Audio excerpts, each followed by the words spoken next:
Welcome guys मेरे channel पे uncover stories पे, जहाँ पर हम कवर करेंगे हॉरर स्टोरीज। जैसे कि मैं बता सकता हूँ कि मेरे पास भी एक हॉरर स्टोरी है अभी करंटली मेरे जो फ्रेंड के साथ हुआ। और ये बहुत सुपर नेचुरल स्टोरी है जो मुझे भी लगी और आगे मेरे फ्रेंड को भी लगी। मैं आपके साथ बताने जा रहा हूँ। तो जो फर्स्ट स्टोरी है वो है मेरे फ्रेंड की, जिसका नाम था शुभम। अब शुभम जो था दिल्ली में रहता है, मोस्टली जैसे कि सभी रहते हैं। और आजकल उसे नया शौक चढ़ा था सोलो ट्रैवलिंग का। सोलो ट्रैवलिंग आपको पता होगा, जो लोग अकेले अलग अलग जगहों पे जाते हैं। उसको भी शौक पड़ा कि वो अलग अलग जगहों पे जाएगा। तो उसने ऐसे ही कर करके काफी सारे एरियाज को कवर किया, जिसमें बीचेस भी थे। मतलब बीचेस यानी मुंबई हो गया, गोवा हो गया, और जो हमारे साउथ के एरियाज है वहां पर वो गया। उसके बाद उसको लगा कि मैं अपर नॉर्थन पार्ट क्यों ना कवर करूं। हालांकि वहां पर बीचेस नहीं है पर माउंटेन्स हैं, वाटरफॉल्स हैं। राइट, वो देखने के लिए बहुत ब्यूटीफुल है। सेम वे उसने कश्मीर, शिमला ऐसी ऐसी जगहों भी कवर करी। तो वन ऑफ हमारे फ्रेंड में ही एक और फ्रेंड था जिसने उसे चैलेंज किया कि यार, अगर वाइल्ड लाइफ देखनी है ना, आप जाओ धोनल्टी। धोनल्टी के थोड़ा ऊपर एक एरिया है, मेरे को एरिया का नाम नहीं पता, बट हाँ वो इतना डेवलप नहीं है जैसे कि हम आज के एरियाज में देखते हैं।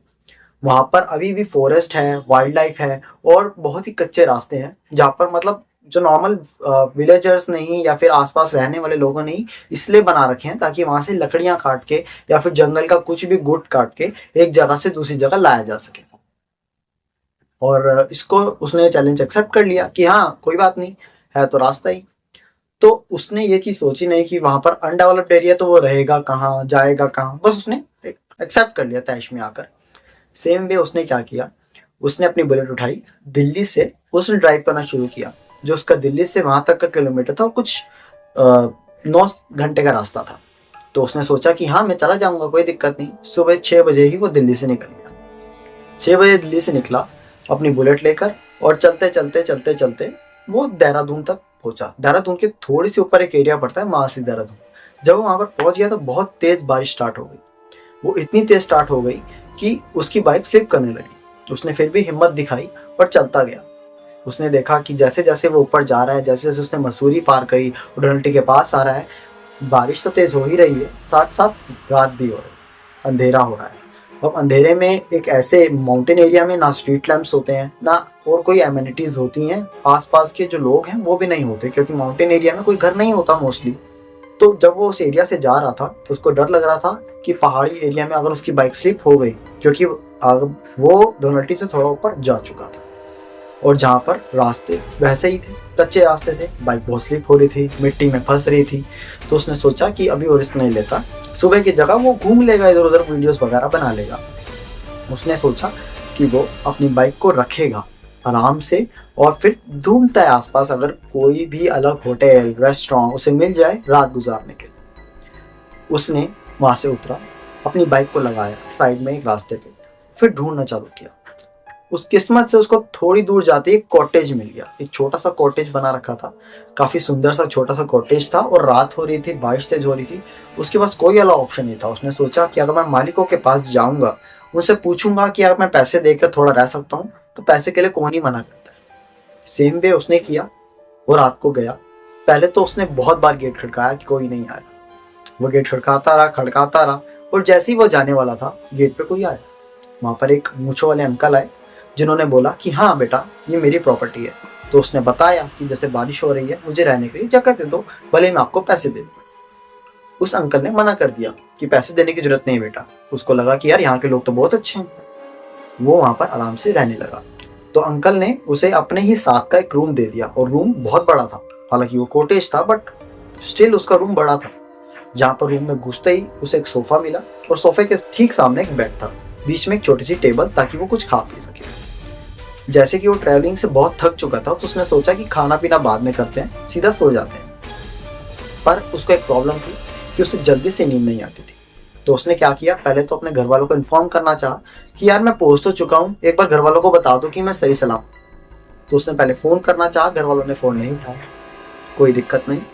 अब सर जब तक घर वालों ने फोन नहीं उठाया, वो अपना इंस्टाग्राम स्क्रॉल करने लगे।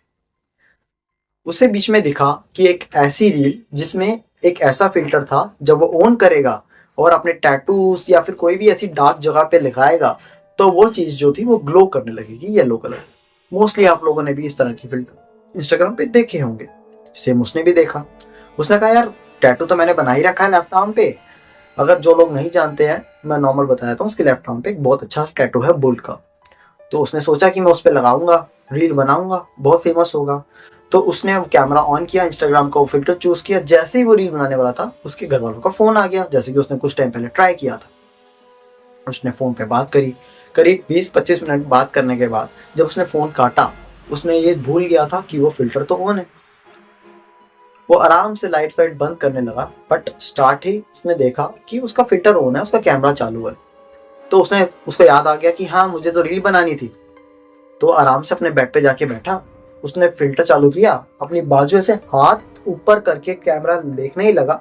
उसको टैटू से पहले देखा कि एक औरत सामने एक औरत फोन में उसके दिख रही है। एक्चुअल में कुछ नहीं है, लेकिन वो गोल्डन कलर से ग्लो कर रही है, जैसे कि कोई भी ब्लैक कलर की चीज गोल्डन कलर से ग्लो करती, उसमें ग्लो कर रही है। और ठीक बैठकर उसको सामने सामने। पहले तो वो डरा क्योंकि वो चीज दिख ही नहीं रही थी। फिर उसको लगा हो सकता है यार ये एआई में ऐसे ही डराने के लिए फिल्टर में लगाया हो, ये एक प्रैंक हो सकता है। तो उसने क्या किया, उसको बंद कर दिया। उसने सोचा कि मैं अब किसी और तरफ पॉइंट करके कैमरे को फिर दोबारा फिल्टर चालू करूंगा, क्या पता ये चीज फिर वहां पर आ जाए। तो उसने कॉन्फिडेंटली ऐसा किया, पर इस बार ऐसा नहीं हुआ। उसने फिर कैमरा पॉइंट किया, लेकिन इस बार वो वहां पर भी नहीं बैठी थी।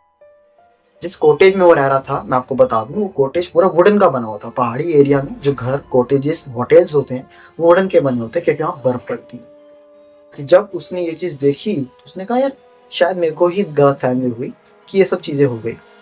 कुछ देर बाद उसे फुटस्टेप्स सुनाई देने लगे। लकड़ी का घर था, कोई चल रहा था तो टक टक के फुटस्टेप्स आ रहे थे। उसको पता ही नहीं चल रहा था। वो जैसे ही सोने की कोशिश करे, एक तो उसके दिमाग में वो डर बैठ गया कि वो हरे रंग में जो औरत गोल्डन में प्रिंट वो आ रही थी फोन के फिल्टर में, वो कौन थी। उसने बाबा फिल्टर चला के देखा, वो फिर नहीं आया। उसने कोशिश की कि अगर यहाँ पर ये आवाजें आ रही हैं, अगर वहां पर मैं फिल्टर चला के देखूं तो शायद कुछ दिख जाए। और हुआ वही।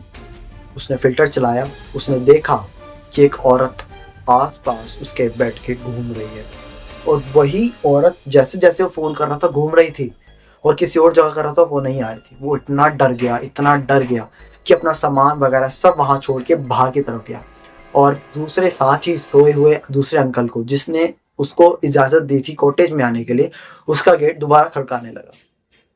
अंकल बाहर आए, उन्होंने बोला कि ऐसे एक औरत दिख रही है, सामान मेरा अंदर है, मेरा सामान दे दो, मैं निकल जाता हूँ, मैं सेफ नहीं महसूस कर रहा। उन्होंने बहुत जबरदस्ती की, पर उसने नहीं माना। तो सेम पे वो बाहर आया, बारिश रुक चुकी थी। वो बाहर आया, भागता हुआ आया, अपना सामान लिया, अंकल ने उसको दिया। वो बाहर आके एक स्ट्रीट लैंप के आगे बैठा, सोचने लगा कि ये उसके साथ हुआ क्या, उसने क्या चीज महसूस करी। वो ठंडा हो चुका था, ठंड भी बहुत हो चुकी थी, और सामान पर सर रख के वो बैठा रहा, सोचता रहा। सोचते सोचते उसे नींद आ गई। सुबह 5-5:30 वो बज चुके थे। उसकी नींद खुली। उसने देखा कि नींद खुली है। कॉटेज वाले अंकल को एटलीस्ट थैंक यू बोल देता हूँ कि एटलीस्ट उसने कोशिश तो करी उसको कॉटेज रेंट पे देने की। पर जैसे ही वो कॉटेज को देखा, उसने देखा कॉटेज तो कोई है ही नहीं, बस एक कूड़ा कबाड़ पड़ा हुआ, वो भी जला हुआ मलबा सा। वहां से कुछ आंटियां मटके में कुछ लेके जा रही थी। तो उसने पूछा कि यहाँ पर मैं अभी रात को रुका हूँ और मैं सुबह उठा हूँ, तो यहाँ पर क्या हुआ। तो उन आंटी ने बताया आज से 7 दिन पहले वहां पर एक कपल रहता था और यहाँ पर बिजली गिरी थी, लाइटनिंग हुई थी, जिसकी वजह से वो कपल भी मर गया। और ये पूरा जो कॉटेज था उसको इतनी तगड़ी लाइटनिंग हुई कि वो मलबा बन के रह गया। किसी को सोचने तक का टाइम नहीं मिला कि वहां पर क्या हुआ। वो ये सोचता रहा। उसने बताया अपने साथ जो हाल बीती कि वो तो वहां पर सोकर आया है। तो सब हैरान हुए, किसी ने उसका विश्वास नहीं किया। पर उसके पास वो वीडियो रिकॉर्डिंग रह गई थी जो उसने एक फिल्टर पे बनाई थी। और जब उसने फिल्टर चालू करना, वो वीडियो रिकॉर्डिंग उन लोगों को दिखाने की कोशिश करी, तो वहां पर कुछ नहीं था, वो बस पत्तों में लेटा था। आप बिलीव करेंगे, जो चीज उसे बेड लग रही थी वो पत्तों में लेटा था। और वो अंकल कौन थे और वो क्या था जो उसको सब दिखा। उसी वक्त उसको बहुत तेज बुखार चढ़ गया। नॉर्मल वहाँ पर बैठे हुए डॉक्टर्स ने, जो भी वैद्य होते हैं, उन्होंने उसको देखा, कुछ झाड़ फूक हुआ, कुछ मंदिरों में उसको बोला गया कि आप जाओ, वहाँ प्रसाद चढ़ाओ। वहाँ पर वो एक टपकेश्वर मंदिर गया, वहाँ पर उसने प्रसाद वगैरह चढ़ाया, उसे काफ़ी रिलीफ हुआ। अब वापस दिल्ली। तो ये थी मेरे फ्रेंड की हॉरर स्टोरी, जो उसे बहुत वियर्ड एक्सपीरियंस हुआ।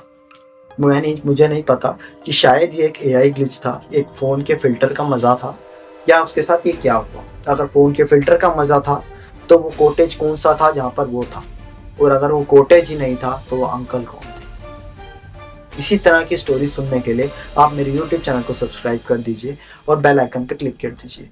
और आप भी सब्सक्राइब करके मेरे इसी ईमेल एड्रेस पे अपनी स्टोरीज बता सकते हैं, ताकि आपकी स्टोरीज मैं आगे कवर करूं और आपको शाउट आउट दे दूं। Thank you for watching.